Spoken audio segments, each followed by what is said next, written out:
name's Ben, and my collaborator Celeste is here too.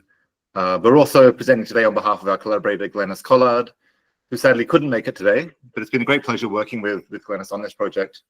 Glenys is a Noongar woman from southwest Western Australia, and she's been working on Aboriginal English for over 40 years. She's recently been recognized for her work in lots of exciting ways, but perhaps most excitingly, she's just been recognized recently with an honorary doctorate by the Chancellor at the University of Western Australia.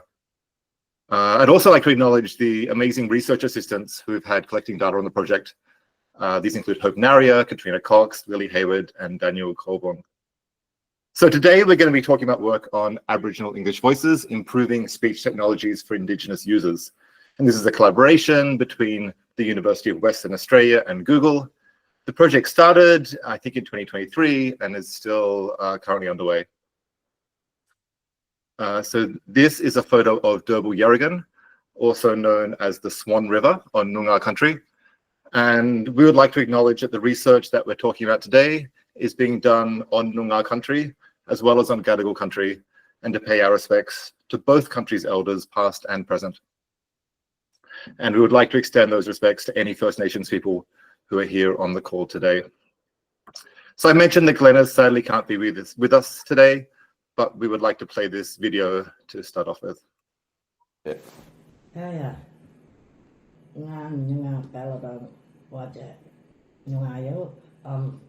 name's Glenys Collard. I'm a Noongar woman from the southwest of Western Australia.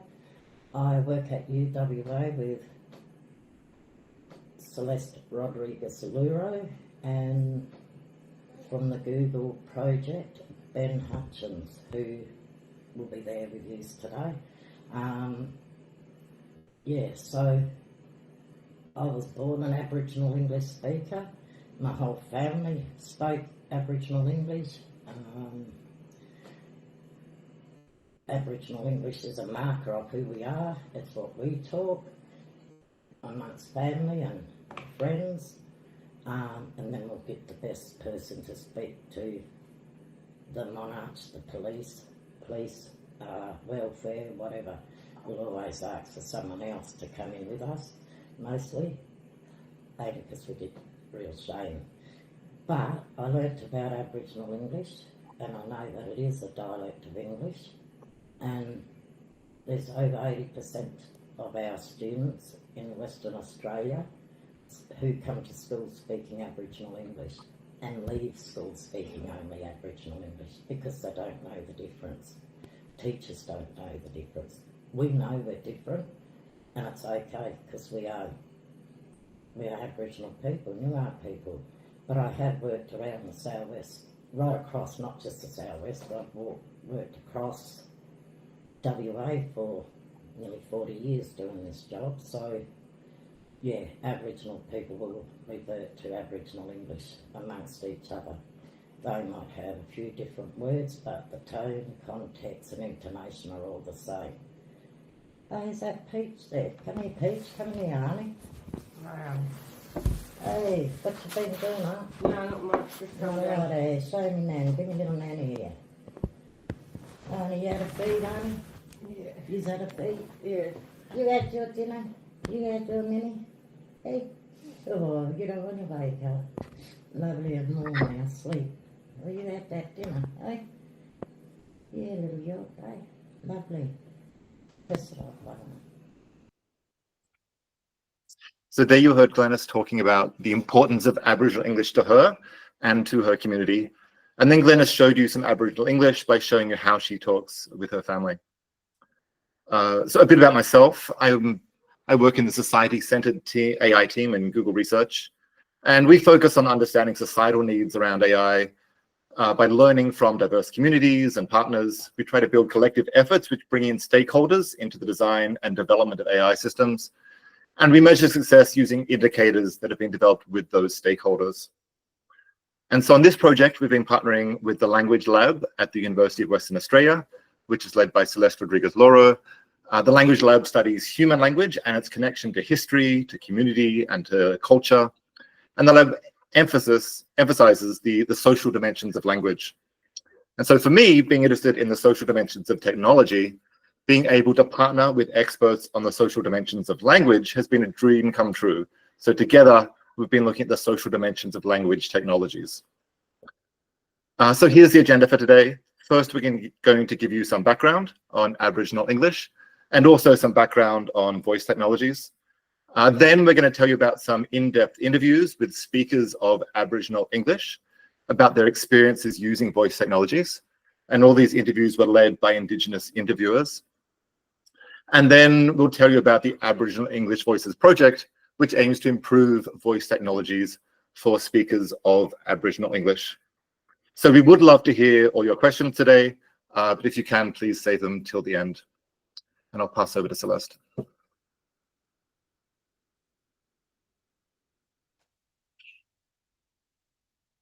I think you're muted, Celeste. Can you hear me now? We can, thanks. Good, thank you. Thank you, Ben, and thank you everyone for making the time. So I wanted to take you back to 2019 when Glenys and I started working together collecting data on Aboriginal English for an Australian Research Council funded DECRA project. So at that point, we headed out into different areas around metropolitan Perth and talked to people, everyday people in everyday contexts, and we recorded Aboriginal English with them. And we were lucky to produce a number of different publications, but I wanted to show you these two pieces which Glenys and I published in the conversation, because we started very early on a bit of a movement to bring Aboriginal English into sort of the public awareness and try to undo a little bit of that kind of erasure from the public imagination that tends to happen around varieties of English that may be seen as broken or in some way distinct from mainstream English, not in the best possible way. And the reason I'm mentioning this is that we're finding similar kind of negative attitudes about Aboriginal English in our project, which I, of course, find fascinating and very interesting. So these two pieces were, on the one hand, describing Aboriginal English in a bit more detail, and on the other hand, trying to explain why it is important to communicate with Aboriginal people using culturally safe and culturally appropriate ways to do so. So Glenys has said several times before that Aboriginal English is a marker of who she is and who her family are as well. And she's always emphasized this idea of Aboriginal English being used with family and friends. And I think it's important for all of us to make this point that Aboriginal English is sometimes known as a home variety, a variety of language that is used in the comfort of your home, in a place where you feel safe, where you should be able to speak any way you want to. And that is where you find Aboriginal English most of the time. You may remember in that video we just watched, Glenys said, kids come into school speaking Aboriginal English, they leave speaking Aboriginal English. And this is really interesting because the school obviously does its best to try and teach a standardized variety of English, a more mainstream way of speaking, but not everyone is interested in picking it up. So I think this, again, comes up later in our presentation, important to remember. Again, we've published quite a lot in terms of what Aboriginal English is already, but one of the things I wanted to mention as well is that Aboriginal English contains many lexemes, many lexical items that relate to the ancestral language of a given region. As Ben mentioned, Glenys Collett is a proud Nyungar woman from Wajak Nyungar Buja, Wajak Nyungar country, and a lot of the times you'll see Nyungar words mixed in with Aboriginal English. You've got some examples here shown in red, and one that I really love is Dardi. Dardi means something cool, something excellent, something you look up to, someone you look up to. And so those are words that are not English in origin, rather they originate in the local language of the area. In terms of what Aboriginal English is more generally, there's a wonderful book by Tudor Smith, Williams and Meekings, where in a chapter devoted to what they call blackfellow English, they say blackfellow English is an important marker of identity and a vessel for cultural knowledge. Interestingly, that chapter draws quite heavily on an interview with Glenys College, which took place here in Nyunga country in Boorloo, Perth, a couple of years ago. So definitely check out Bina for very wonderful introduction to the Indigenous languages of Australia. So you can see here some words that are commonly used in Aboriginal English, and of course, the linguists in the room probably know the words well, may have studied them, read about them. For some of you, these words may be completely different or unknown. It's not so much the form of the word that is distinct from English, but the meaning. So a very good example of this is the meaning of granny. So granny used to refer both to the grandparent, but also the grandchild. And this in Aboriginal English is quite distinct, and something that Glenys and her colleagues have worked on for a very long time.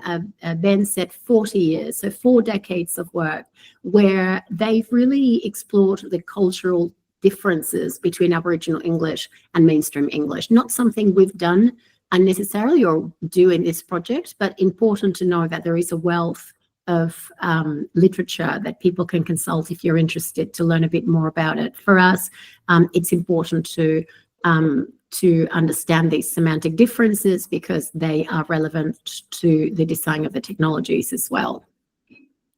So Aboriginal English is uniquely distinct when you look at the structure of language, and some of the differences that we find include pronunciation, words or lexemes, as I was referring to previously, grammar, semantics, and also discourse structure. In one of the publications I was referring to before, we even talk about eye contact or lack thereof. Of course, we're not focusing on that. This is a project focusing on speech, but just to give you an idea that the differences are quite widespread. Aboriginal English, luckily, is becoming much more increasingly celebrated and recognized. And this is really good news because, as we said before, this is part of cultural identity for Aboriginal and Torres Strait Islander people. Wanted to show you some examples of Aboriginal English and how they differ from mainstream Englishes. You get some dropping of sounds, addition of sounds, which may seem different from what you find in Aboriginal English. For example, saying things like hospital rather than hospital. Some of the uses align with mainstream English, but the patterning of the variability will be different. And I can tell you that as a sociolinguist, that's what we've been finding with some of the storytelling work we've been doing. We've got some borrowings from ancestral languages, as I was just mentioning, and we also get very interesting use of utterance final tags. One specific one we've been studying is the use of ana. I think we've got a couple of examples, Ben, where ana is used. This is quite distinct to the to Nyunga country, to southwest Western Australia. And one of the ways that people communicate and align with one another in terms of what they know and so on. So ana is a very good example. So in this particular project, what the underpinning philosophy for this project is that technology should support whichever linguistic varieties First Nations people prefer to use, and this includes Aboriginal English. And something that we've been finding out more recently is this idea that if Aboriginal English is a home variety, it then follows that people should be able to use to use it at home to interact with technology. Whether that is the case or not, you're about to find out. So I'll pass over to Ben. Thank you, Celeste. So one of the things I work on is making language technologies work better, support the needs of different language speakers. But it turns out up till now, no technologists have bothered to ask whether technology actually supports the needs of speakers of Aboriginal English. And so the main type of voice technology that we'll be talking about today is speech recognition technologies. You might hear these being called ASR, short for automated speech recognition. So these are technologies which take speech as an input and produce text as output. For example, it might take the spoken form, call my sister, and convert it into the written text for call my sister. And as I mentioned before, no one has ever asked before whether these technologies work well, whether they support the needs for Aboriginal English speakers. For example, suppose someone's driving and they tell their phone to call my tidda. Does the technology work? So tidda is a word of Aboriginal English, meaning sister. And technologists have touted lots of benefits of people using voice technologies compared to typing into a device. They claim it's often faster than typing. It enables hands-free and eyes-free communication, that it's more natural for many people, that it's useful for low vision users and for users with low literacy. But are these benefits actually realized for Aboriginal English speakers? And this is an important question because voice technologies are increasingly deployed in a huge variety of products. These include dictation systems. So these are systems where the user might be speaking into their phone or other device, maybe sending a text message or transcribing a document. But it also includes products which transcribe voice messages on the receiver's end. So suppose my family or friends, someone sends me a voice message, but for some reason I prefer to read it rather than listen to it. Maybe I'm in a very noisy environment or a very quiet environment, or for whatever reason, I want to use my eyes rather than my ears. So I can do it on my device, on the receiver's end. It also includes audio and video content online. So routinely, many platforms these days automatically generate closed captions for their content. And there's evidence that people this increases the engagement of videos online, that the users prefer to have content with closed captions. Finally, it includes virtual assistants, which are built either into your phone, home devices, these days into cars. So in this case, it's the computer or a computer which is doing the reading, if you like. So the ASR, the speech recognition, is converting the speech into text, but then the computer is doing something with the text. It's following some instructions or retrieving some documents. So this kind of technology is also used in automated call centers as well. So before I pass back to Celeste to tell you about the interview study, I'd first like to show you an amusing example of how a comedy show imagined an Indigenous voice technology. So this is from the ABC TV series called Black Comedy, which had Indigenous writers and Indigenous actors.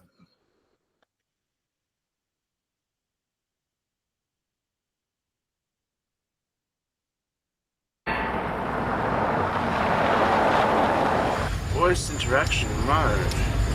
That's new. Choose voice. Indigenous. Hey, bud.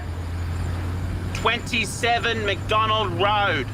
You want to go to 27 McDonald Road, Kenmore? No worries, my brother. Let's do it. Hey, bud, turn right in 50 meters.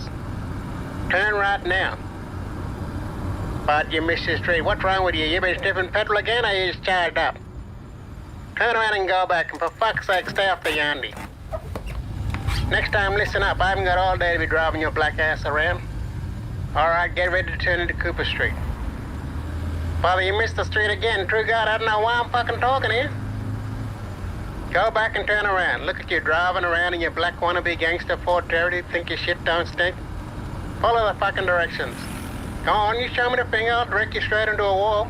Now let's turn left into this street. Praise the Lord, it's a fucking miracle you managed to find a street. I see you had no problems finding that white girl you shacked up with. Don't even get me started on that haircut or that fucking shirt. Keep going straight ahead and stay off the fucking cast. What's with you voting for Liberals, you sellout coconut dog? Hey, for fuck's sake, look at you. Man up and grow a pair of balls, you big pussy.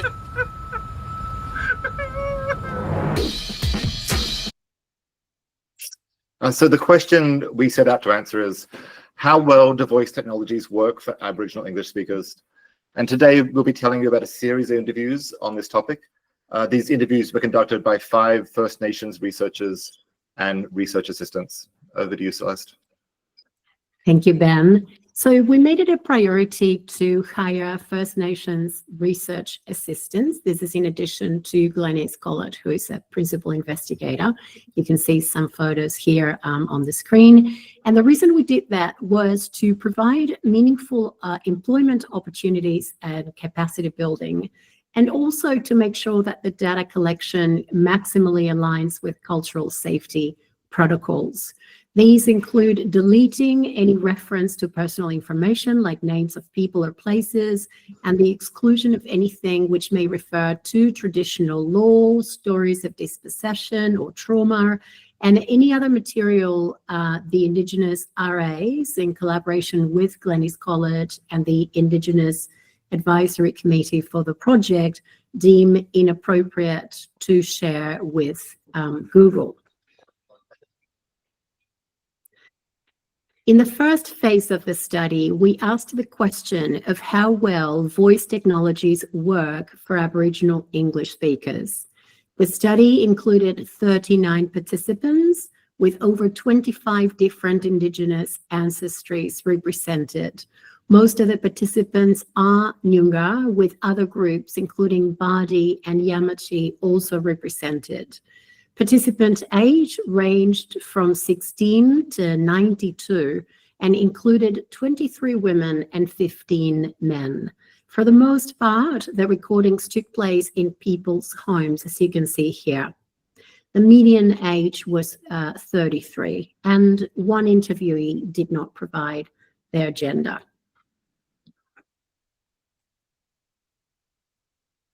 As part of the consent form approved by the Human Research Ethics Office at the University of Western Australia, we asked participants whether they'd agreed to have their photo taken. Many did, and we wanted to share these here to acknowledge their time and assistance. Participants received $150 for their time per recording session.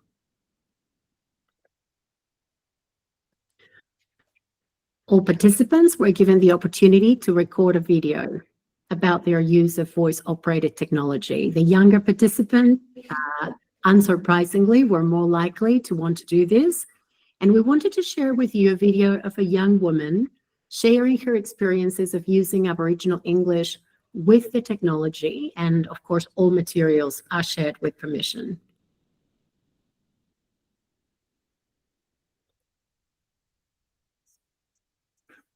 I don't know if it's playing for me. Do you want to try, Ben? So I use voice technology maybe every day or every second day, mostly for using Siri to call someone or change a song. And normally she does hear me when I'm in my car, or maybe if like my windows are down or something, she doesn't really hear me and I have to repeat myself. And even if I say a word like in my own personal like Aboriginal English, the way I normally speak, she doesn't really pick it up, and I have to repeat myself or get her to change what song or something she's put on.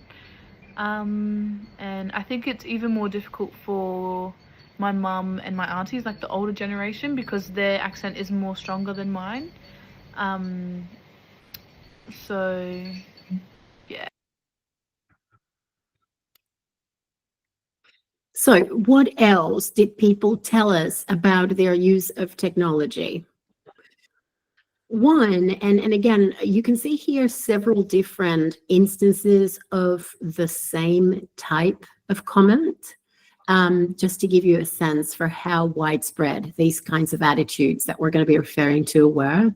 This idea that you see everyone else use the technology in the TV and the movies, And you're like, oh yeah, I'm going to do that too. But no, it's not actually working. It never does.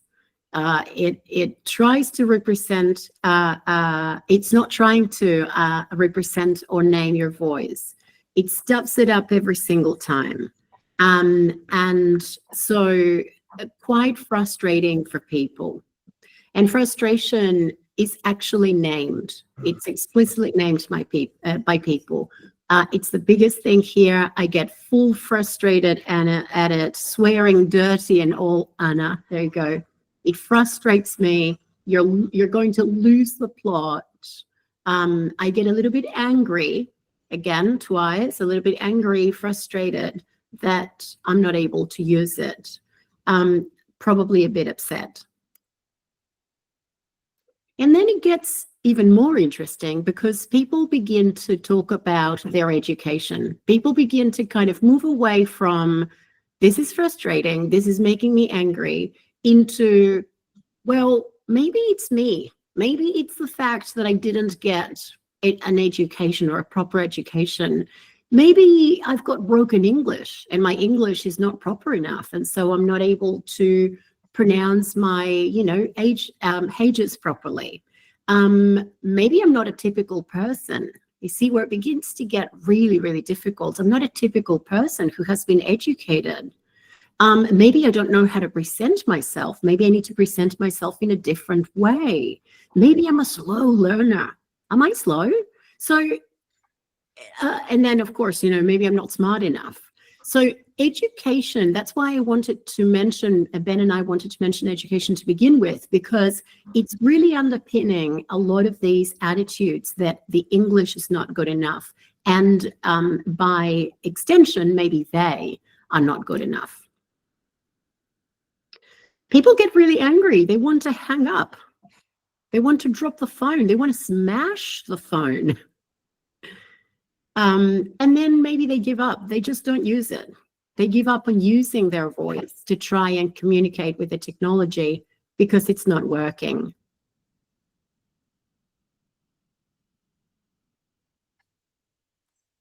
So when people begin to think about what kinds of English, what kinds of ways should you use to try and get the technology to understand you, they say explicitly, white fellas, white people, because this is what the technology is catering for.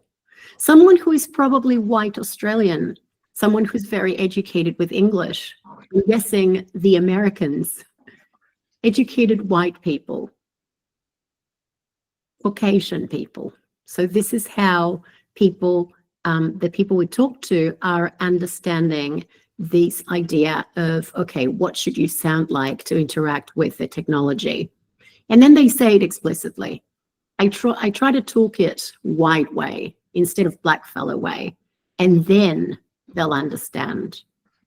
I had to put on a voice. I had to sound more white.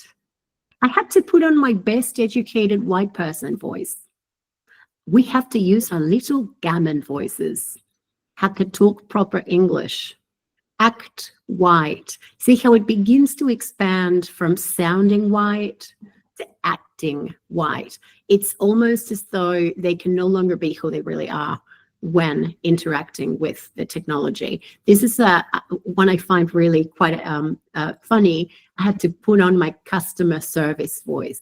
It's almost like a genre, yeah, a different way of being. Talk proper white ways. Talk about it, quotation marks, like proper English. Again, this idea of some English being better than what they use.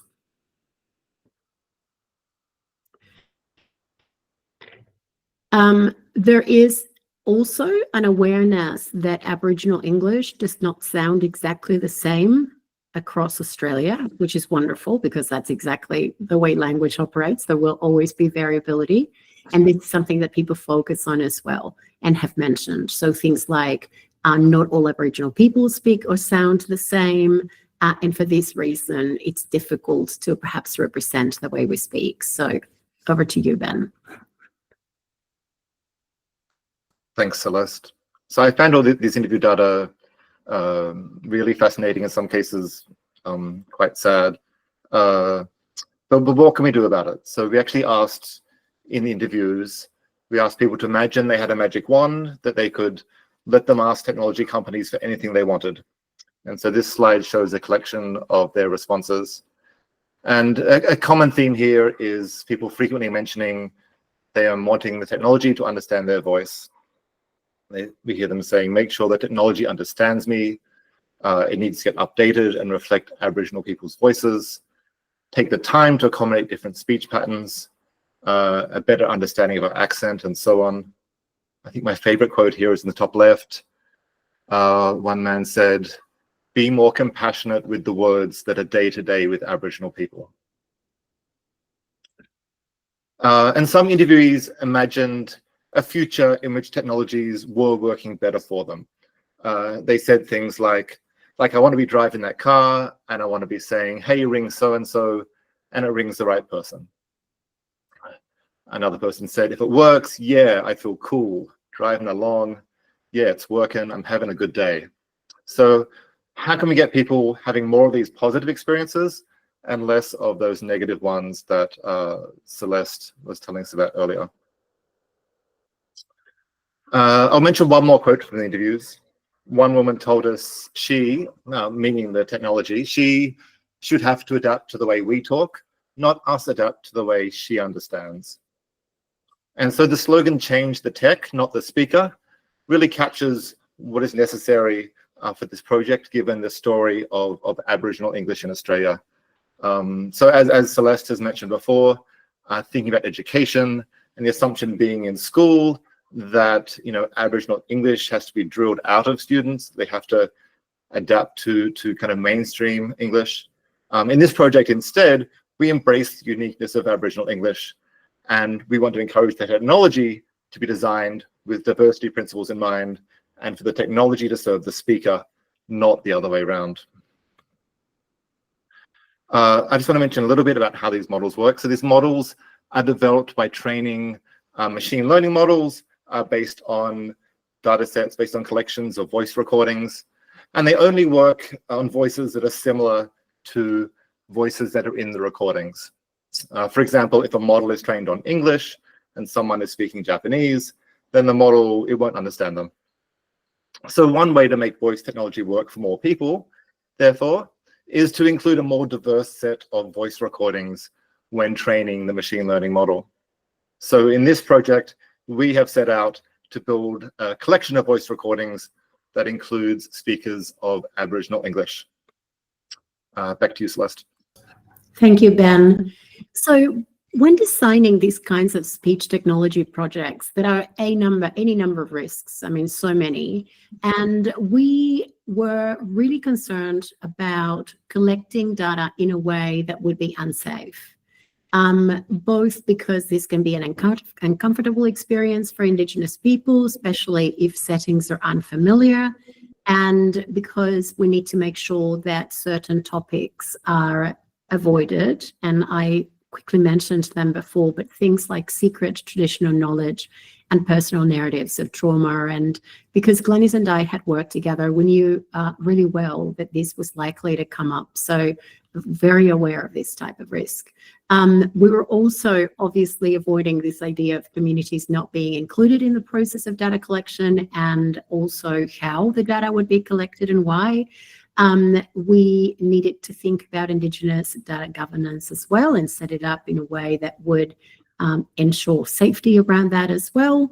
And very importantly, Indigenous contributions should be acknowledged both in citations, but also in creating opportunities for co-authoring and collaborating.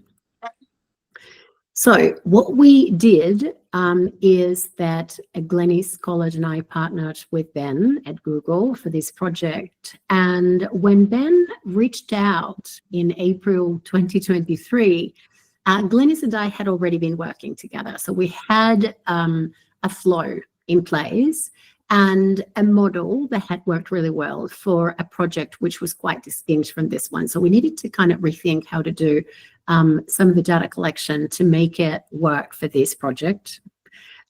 We obviously consulted with Glenys as a principal investigator on this project and someone I was working with, but we also formed an Indigenous advisory committee. And the advisory committee would actually played a key role, not only in saying, yes, go ahead, this is good for our people, but also in talking about how to collect the data so that we would avoid priming people to share stories or information that may not necessarily be safe to share or with Google.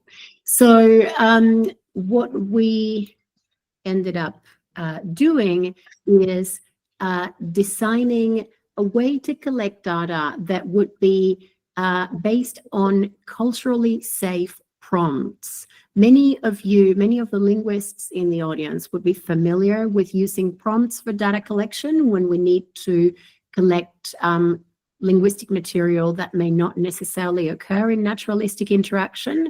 But in this project, the prompts fulfill a different role. It's more about making sure that certain topics are primed and encouraged, and I'll show you some examples in a moment, and avoiding sensitive content. So that was the thinking around that. So we engaged Gulil Consulting. This is an Indigenous owned and operated consultancy. And they designed some of the prompts you can see here to invite people to think about their relationship with technology. And something that was mentioned at the time was it's important to stay away from sort of focusing on stories of dispossession and pain and trauma, and perhaps encourage people to focus on what they enjoy doing daily, maybe jokes and more funny anecdotes and so on. So you can see some of them here. As with any project, obviously, the more the Indigenous RAs started to use the prompts, the more we began to update them and change them. And so we've now added to our deck, and we continue to try and develop prompts that are not only culturally safe, but also interesting for people. So an example of that is Lily Haywood, one of our RAs, mentioning to me the other day that young people, especially young men, would really take to prompts that show sort of basketball, people playing basketball and maybe some video games, because that's what they're interested in. And so we've been working on adding that. There was a comment around some prompts depicting sort of the beach, but what about people who live inland? And so we're working on prompts that depict rivers and maybe campfires and so on. So we've been updating that. There have been, as you can imagine, with this type of technology where transcription is important for Aboriginal English, there are some transcription challenges that are related to the fact that Aboriginal English does not really follow a single conventionalized spelling system. There is no standardized orthography, which makes transcription complex, and many of my PhD students are very familiar with this in their own projects. And so, for example, even the spelling of the word Nyungar, which we are spelling Nyungar here because that is Glenys, and Glenys's community's preference, has several different spellings. You I'm sure have seen the one spelled double O, which we're not using, but we have to acknowledge it's in use and around. And so this type of variability in transcription poses a challenge that we need to also deal with. I think it's back to Ben. Thanks, Celeste.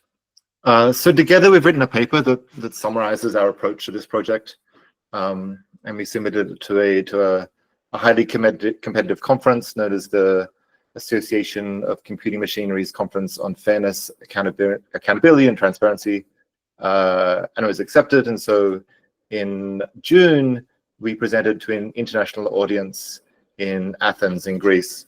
And so this photo shows Glenys on the screen describing Aboriginal English to the audience. I'm at the podium, and I think Celeste is in the front row about to take over from me at the podium. So we encourage you all to read the paper, which you can also access using the QR code on this screen. So I'll give you a second in case you want to do that. But we can probably also put a link to the paper in the meeting chat as well, or something. I wanted to finish with a humorous quote from one of the interviews. A funny quote from a 30-year-old man talking about voice technologies. He said, "In 10 years' time, she'll understand everything I'm saying. It'll probably freak me out, to be honest." And again, we'd like to thank everyone who participated in the interviews. Here are some of their photos, and thank you all for listening. So I think we have plenty of time for questions.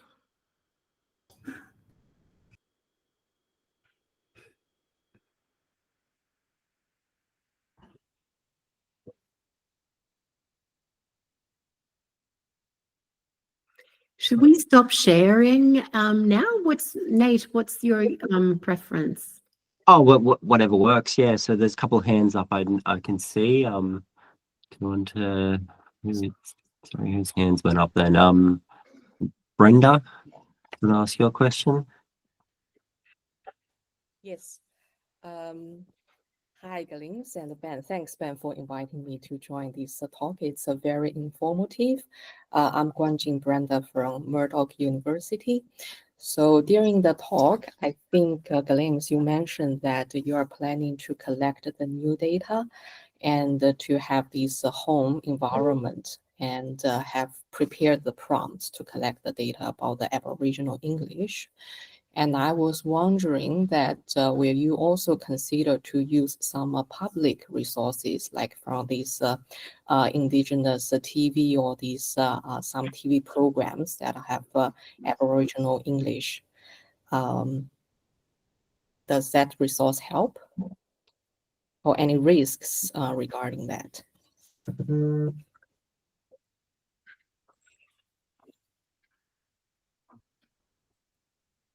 Was that for me or for Ben? Sorry, or for either of us? Yeah, either of you. Yeah.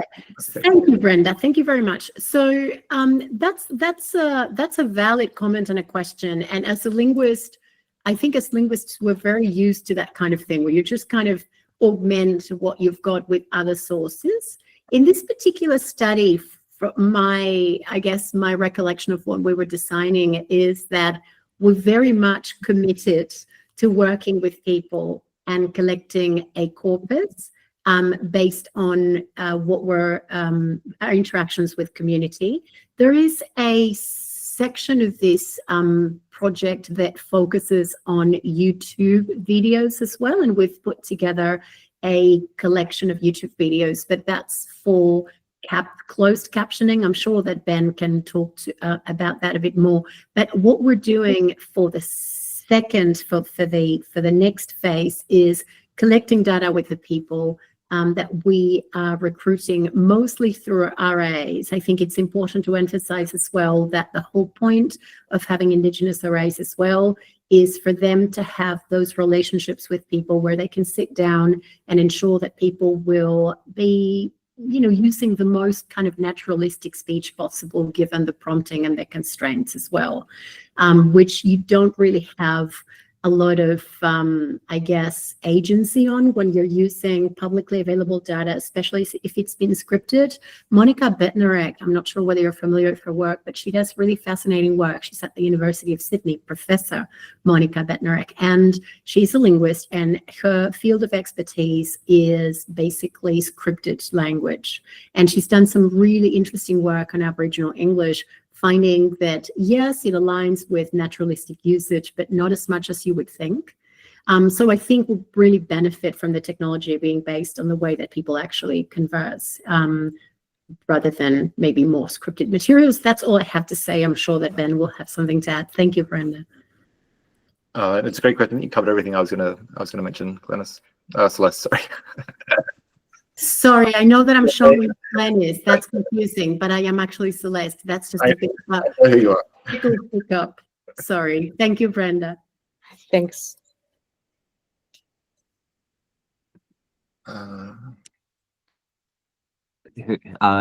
Gary was it next? Gary Tudor Smith.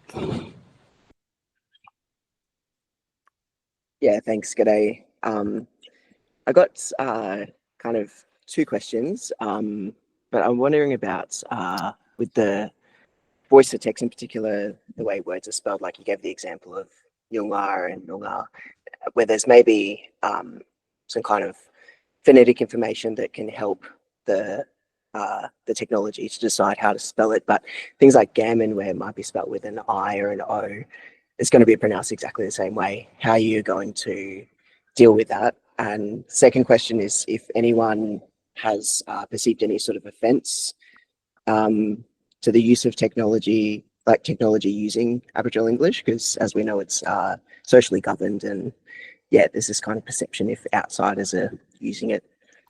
Yeah, I can go first this time if you like, Celeste. So the first question, it's really a great question. It's not specific to Aboriginal English. I mean, this problem does happen more in languages which don't have standardized orthographies. But even thinking about English, I have friends called Catherine who spell their names in like 8 different ways, right? If someone says Catherine, if I speak to my phone and say Catherine, which of those 8 should it choose, right?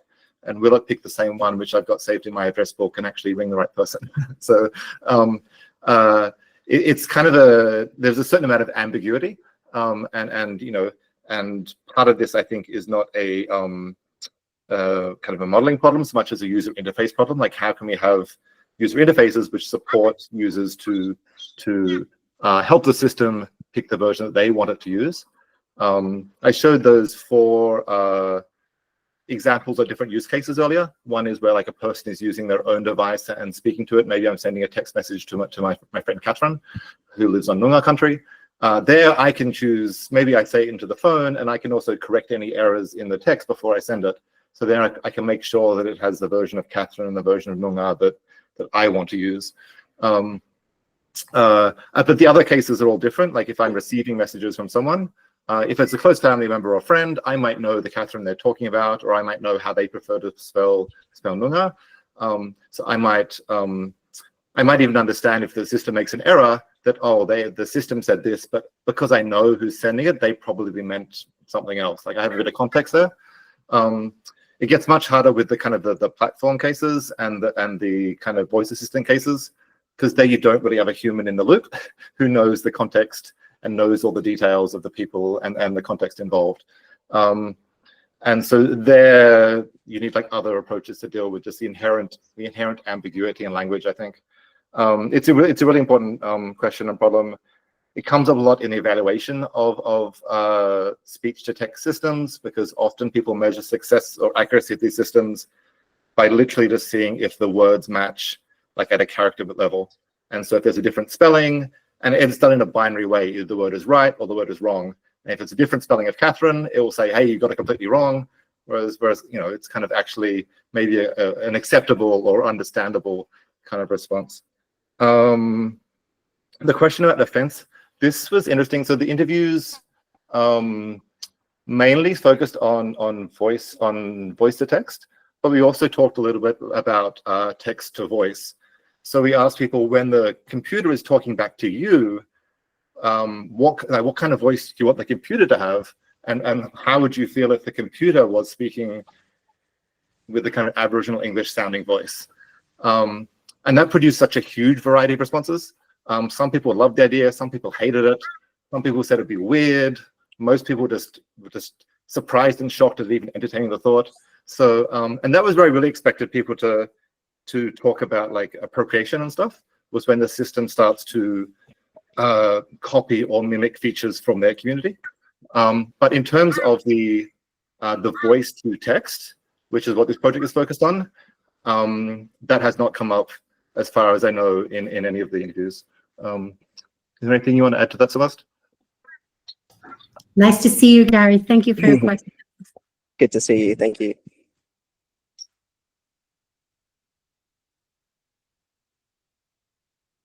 I think Judith had a question. Hi, Judith. Are you muted? I feel like no, I can't hear you. Maybe you are. Can't hear you. Yeah, we can't hear you. Take your time. That's okay.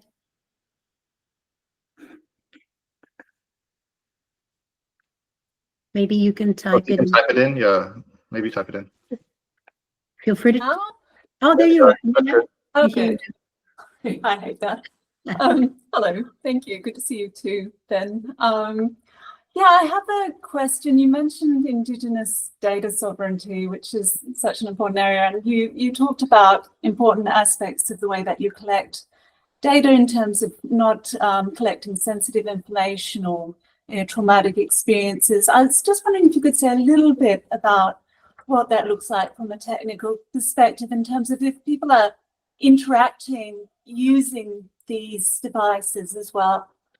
Is there any possibility that that sort of knowledge or that sort of experience could be collected in the course of those interactions, or are you somehow protecting, those interactions from being data collection instances, I suppose, that might in that way pose a problem for Indigenous data sovereignty?